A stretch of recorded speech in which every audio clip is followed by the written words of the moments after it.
Hello and welcome to Pathways, where you are invited to join me for a visit with leaders in personal and cultural evolution. This is your host, Paul O'Brien.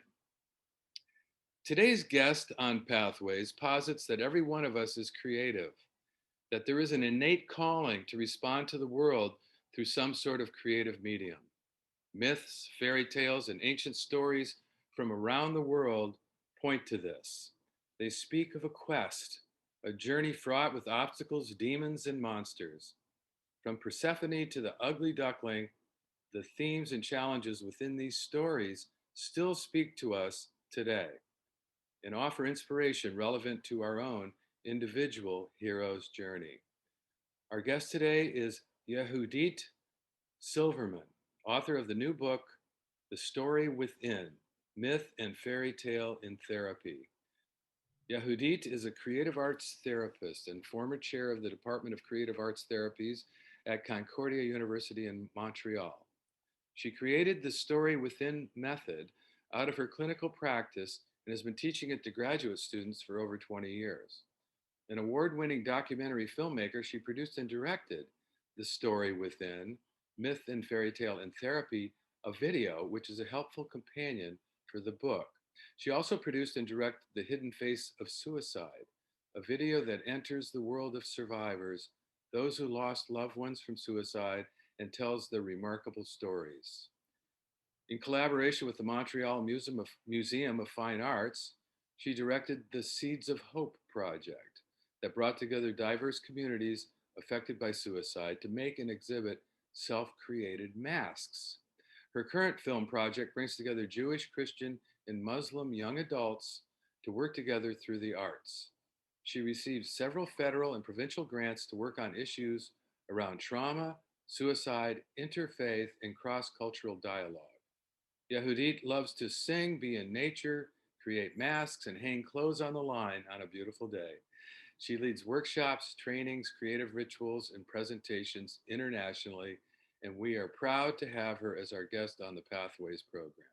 Hello, Yehudit, and welcome to the Pathways Show. Thank you. It's great to be here. Why don't we start by asking for your definition of what is art-based therapy and how it works? Well, creative arts therapies has many different branches. There's art therapy, drama therapy, dance therapy, and music therapy. And the basic tenet of using the arts in therapy is that we all have places that are really difficult within us. And if we can express those feelings in a creative form, they're less overwhelming. Okay. They don't harm us as much. And it also is a way of working with our personal material in a way that's creative and also speaks to our resilience and inner strength. Okay. And what's the sense of your book's title, The Story Within? Hmm, that's a great question. I think that we all have hidden stories, stories that are so deep within us that we can't access them. But often these are the stories that determine how we react in our lives to people, to difficult situations. And those are the stories that contain our wounds, sometimes our traumas. And to be able to access them, I feel like we need to work with myth and fairy tale and the arts.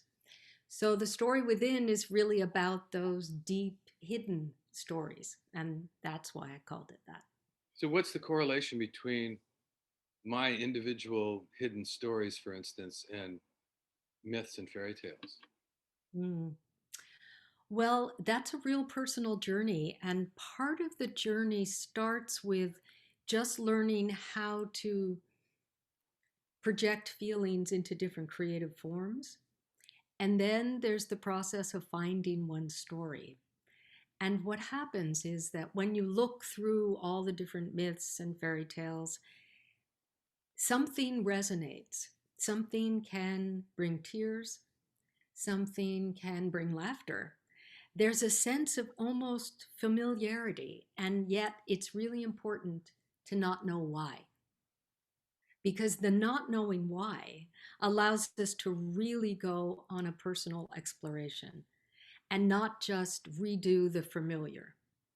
So So go when ahead. you say you don't know why, you mean you don't know why you're resonating with this particular fairy tale. Exactly. And that's a really important part of the process. Is figuring out why? Well, is actually staying more within the unknown. So not knowing why, trusting that the story itself and the arts will lead you someplace that you need to go. Because if you know ahead of time, then it's not going to lead you anyplace new. So Okay. it's really allowing yourself to trust the process and to not know why. And how much artistic skill does somebody need to have to get benefit from art therapy? None. Wait, That do was you easy. believe that everybody has some innate artistic talent or not?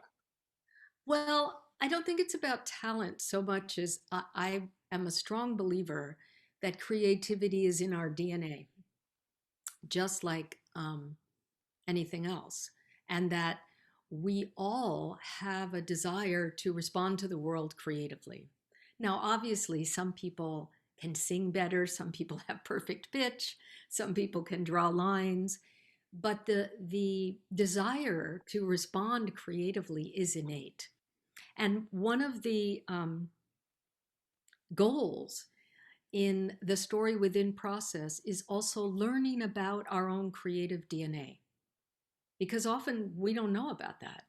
And people will find that, oh, I actually really love to paint and I didn't know that, or I really love to move. And so part of it is just discovering what is our innate creative expression. So, yes, I believe that we are all creative. Not only that we are all creative, but that we need to be creative for health. Okay. And so explain this term a little bit more for the audience. Creative DNA. What is that concept?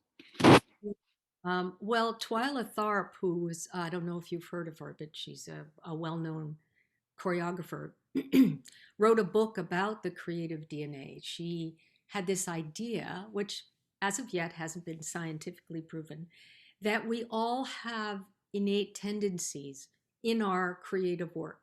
For example, whether we create in a very quick fashion or we're very methodical and we do it slowly, whether we have a far distant focal lens, the way we see things, the way we draw things, or close up.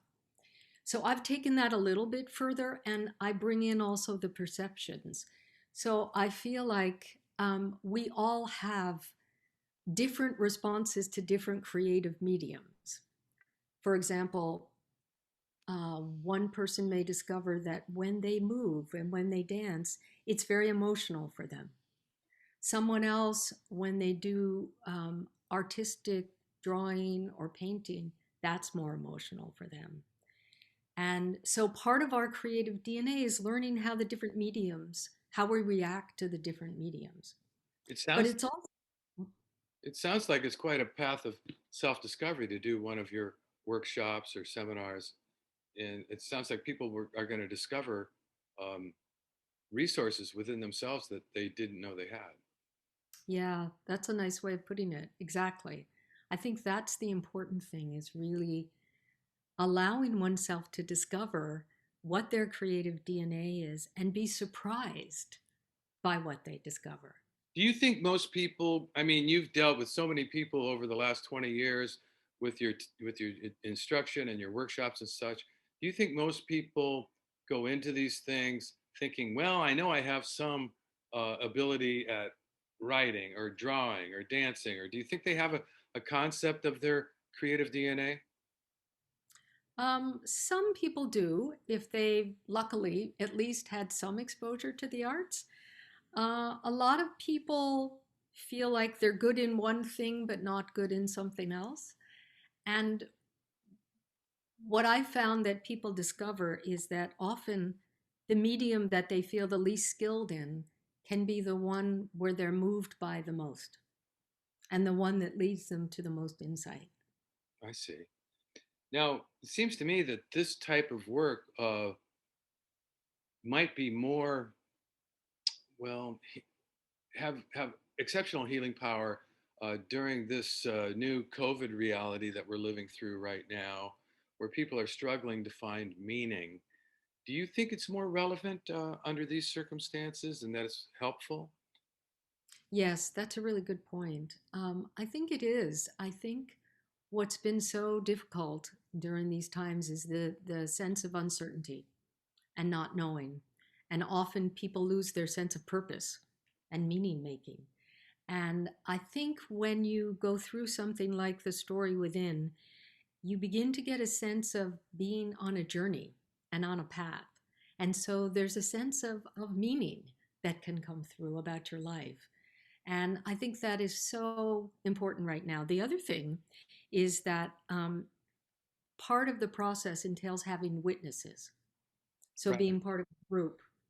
And I think right now we need connection more than ever. And I'm learning that even through Zoom, because I have several groups and people from all over the world, we can still share our creativity. And that's been really remarkable, seeing how people are sharing their deepest parts through their creative work and being witnessed and validated. And there's something about that intimate connection through creativity that I think is incredibly healing right now. And that's what I'm witnessing. Now, one of the key elements of most myths and fairy tales and traditional stories is the idea of a quest or a journey. And would you take the position that everybody's got one of those, that everybody's on their own particular hero's journey, that everybody's life is significant in some way or shape or form, and that um, all we need to do is to discover what our quest is? Hmm. I do believe that. I think our quest changes, right? It can change at different periods in our lives, depending on our age and what's going on. But I do feel like that there is almost a sense of urgency sometimes to get back to our deepest self, and that often is lost with the busyness in life, that we don't have time to reflect and connect with that deepest part of ourselves. And I feel like that's what this kind of a journey uh, can reinforce, is that connection with our deepest self. And do you recommend that people actively look for their story or for some representation of it in mythology or fairy tales or fables and such? Well, in the book, I sort of outline how to do that, and I feel like that the process of doing that can be therapeutic in itself, because I think it introduces us as we search for our story to our inner sense of knowing and what that means, and to trust that inner sense of knowing. Because how do we determine it's the right story, right? And part of that is listening to that resonance and how that resonance manifests within us. So I feel like the process itself is really important and needs to be honored. So it's not just a matter of looking for a story or a character that we want to be like or that we want to emulate. It's really trusting that there's a story and a character out there that's calling to us, and it's listening and being open to that calling so that it can come through. Now, you've been looking at myths and stories and fairy tales for a long time. You've been helping people embody them, make masks that represent them, do psychodrama and various other creative expressions related to a story. Have you been able to sort of like categorize the different kinds of stories? Um, is there a way of classifying these? Well, in my book, I go through some of the emergent themes that are there in all the different stories from all over the world. And I think some of those themes are really important. Like there's a theme that's pretty cross cultural of descent, where the protagonist goes into the underworld and has to go through a series of steps to be able to come up again. And so that's one of the themes. Um, there's many themes in terms of the kinds of obstacles. People usually have to go through a series of tests that they have to get through, right? And that's an important aspect of it. So, and usually there's also a sense of a helper and an obstacle. So Right. there's sort of these two things that the protagonist is working with. And sometimes the helper initially can appear as a demon, but Oh, it's actually helping the protagonist to get where they need to go. now you don't get into this in the book, but I just have to ask you: have you ever sort of broke down these different kinds of stories, the different fairy tales, the different mythologies, different flavors of the hero's journey, and correlated them with psychology? Like, for instance, I could see you take attachment theory, for instance. Somebody's Mhm. got an avoidant attachment style because they were, invaded by their parent and were not given enough space. And maybe somebody else has an anxious attachment style where they're always trying to get the shiny object, and it never turns out to be real gold. Or, I mean, have you ever looked at it from that point of view and tried to correlate with different stories with different psychological theories? No, actually, I that would go against everything that my particular therapeutic approach is about. Okay. Because I think, no, it's a great question because I think if we assign that this story means this and it's Right. for these people, then we're taking away the unique and individual relationship that each person has with a story. For Right. example, I've had several people choose Persephone from the Greek myth, and each one chooses a different moment. Part of the process is choosing the moment. And there's many different moments in that story. So if you're choosing the moment of descent, if you're choosing the moment when Persephone's in Hades, if you're choosing the moment when she comes back up, they're all different. So your exploration is going to be really different. So I don't think we can assign a particular psychological issue to a particular story because what's to me so magical about the process is that it is always unique Okay. and that as the therapist, I don't know where it's going to go with the Okay. person. And that's kind of fun. That's kind of an adventure, right? Yes. Yeah. You It's you point out in the book that stories are a safe way to approach our deepest fears, and you also point out that the fairy tales, as reimagined by Disney, leave out the most important aspects, which are related to our fears: the monsters, the demons, ambiguous endings, and etc. Um, can you speak to that? yeah, unfortunately, Disney kind of sanitized them a bit. And people that grew up have grown up with the Disney tales are kind of surprised that the original versions are darker. But those darker elements of the story are really what allow us to go to the darker elements in ourselves, right? Because if we don't have that, then we won't be able to access those darker aspects. And for example, I'm just thinking of one gentleman I worked with who had a lot of anger issues and was quite abusive. And he chose the story of the three little pigs and being the wolf. And he chose the moment of the wolf going down the chimney into the boiling oil. Oh my God! He stayed with that moment. And for him, it was a terrifying moment. The wolf was going to die in this boiling oil. But what he realized is that that's where his life was heading. Wow! It was heading to that pot of boiling oil. And if he didn't change it, that's what was going to happen. Wow! So if we took out that element of the story, he wouldn't have been able to do that. Right. Now, you point out in the book that the story within approach is a longer term creative projection. I mean, it can take several weeks in terms of staying with the story and imbibing its meaning for us. What give us an example, or how many weeks does it typically take?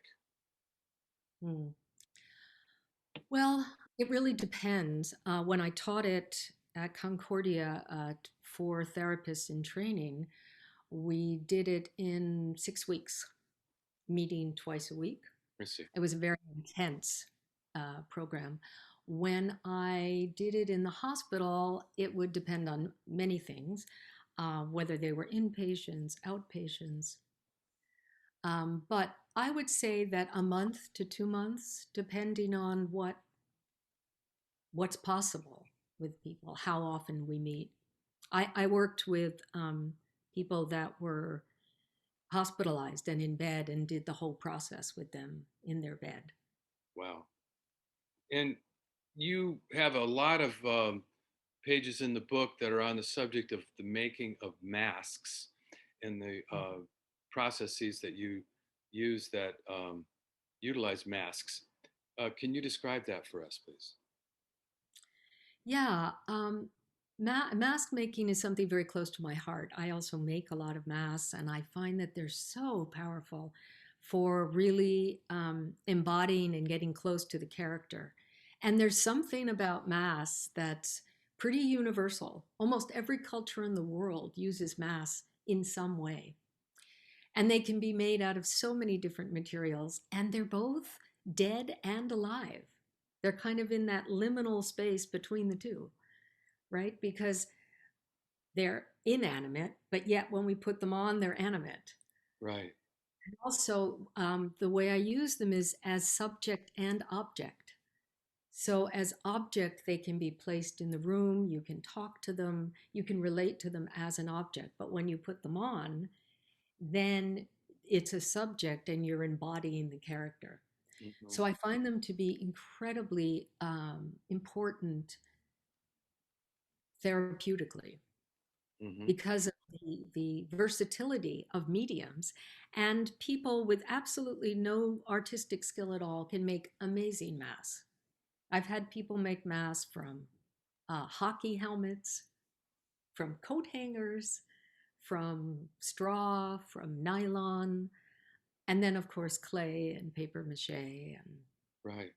Yeah, I looked at the trailer for your documentary about the story within process, and it looks fascinating. And I think there's a lot of mask making in that film.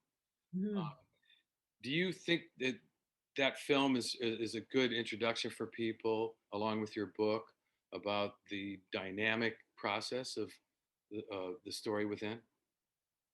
Yes, I think it's a great introduction, and because it follows six people as they go through the process, and two of those people are working on some very deep and profound issues. One woman is working around issues around the Holocaust. Hmm. Her parents were in the Holocaust and never talked about it, and she chooses the story of Pandora's box, Uh-huh. and it's a box that's never opened, but it's opened in the film, Right. which when we filmed it was the first time that she'd ever done that. So I think it really takes people through the steps and gives people a good introduction. It's also a good companion with the book Right. because you're reading about it and then you can see it in action. So, Okay. Well, we're just about out of time, and I want to ask kind of a more global question to end things. And that is, you mentioned in the book what you call the mythic perspective, and how we can gain a lot of benefit from adopting a mythic perspective towards events and dynamics in our life. Uh, can you explain what you mean by mythic perspective? hmm. I guess for me, a mythic perspective is a larger perspective about what's happening in the world and what's happening with our own lives. So we're not so caught up in just our immediate sphere and our own problems and issues, but we see ourselves as a part of a much larger whole. And we also see ourselves in relationship to the whole. And I feel like that's important, particularly right now. I feel like we have to see ourselves as a sense of the whole and that we need each part of the whole. Um, so I think a mythic perspective allows us to have a sense of awe and mystery and reverence for life and for all of life. So I guess that's why I feel like it's essential right now. Well, your book actually conveys a really felt sense of that. You've got a lot of exercises in there and a lot of um, stories about people using the story within process. I really got a lot out of it, and I want to thank you so much for being on the Pathways show today and discussing it with us. Thank you. It's been a pleasure. I mean, there's so much more we could talk about, but we've basically run out of time. And I want to be sure to tell our listeners about your website, which is www.yehuditsilverman.com, just basically your name.com, Yehudit Silverman.com. And for those who may have tuned in late to the Pathways program today, this is your host, Paul O'Brien, author of Intuitive Intelligence, a book that shares the theme of pathways, which is personal and cultural evolution. And don't worry, you can play or share this interview whenever you want via the internet or as a free podcast. And I'll tell you how in a minute. Today, we've been visiting with Yehudit Silverman, author of The Story Within, Myth and Fairy Tale in Therapy. I want to say thank you to all of our listeners for tuning in to Pathways, which is broadcast and streamed on the internet at www.kboo.fm every other Sunday morning at 8:30 USA Pacific Time. Even better, podcasts of today's show, which you can listen to and forward to others, are available for free at divination.com. That's spelled DIVI nation.com, as well as via iTunes and other free podcast servers. This is Paul O'Brien reminding you to tell your friends about Pathways Radio and podcasts. And thanks again to Professor Yehudit Silverman and to all of you listeners for tuning in and being a part of the Pathways conversation.